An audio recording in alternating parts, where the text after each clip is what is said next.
The leader of the electoral rating of Vladimir Zelensky, who in his previous interviews, avoided complicated by the fact that in the last days before the first round of elections decided to talk about the economic part of his program. In particular, he said that plans to develop the economy and attract investment through the restart of the judicial system, and offers zero declaration and tax amnesty for business. "We lived in such a country, all to protect their money as could," said the presidential candidate on the TV channel ICT. He proposes to conduct a tax amnesty for such a business in exchange for a 5% tax, adding, for large businesses, this percentage can be increased. Approximately the same number of tax amnesties since 1987, and Argentina had. This amnesty was more successful than in Russia, because the budget received almost $10 billion of additional payments.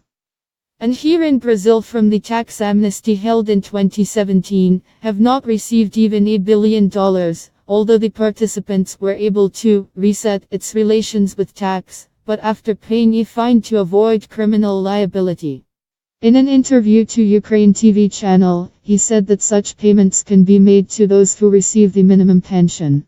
However, there is one condition: today, we need to ensure economic growth, a breakthrough, if you want. At the same time, according to the forecast of the National Bank, growth of the Ukrainian economy in 2019 will slow to 2.5%, while last year Ukraine's TDD grew by 3.3%. Another new message, Petro Poroshenko, was the statement about the possibility to leave the gas price unchanged. Previously, he as the president talked about the inevitability of the decision on increase of tariffs for gas for the population, as part of reforms agreed with the main creditors of Ukraine. There is a country in the world that has reduced gas prices by 4 to 6 times. And fuel too. The name of this country, Venezuela.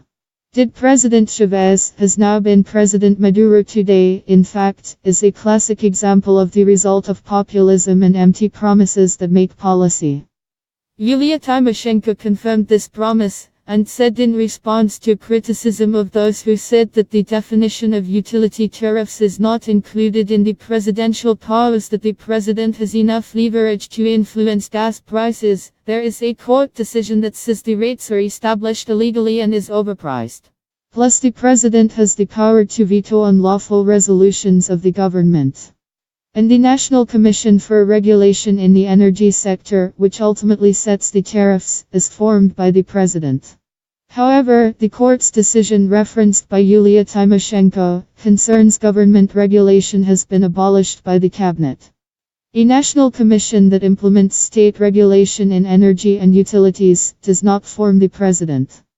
The nominating committee consists of 5 members, 2 shall be determined by the president, 2 by the Verkhovna Rada, 1 of the committees of energy and utilities, and 1 to the cabinet of ministers, on the proposal of the Minister of Energy.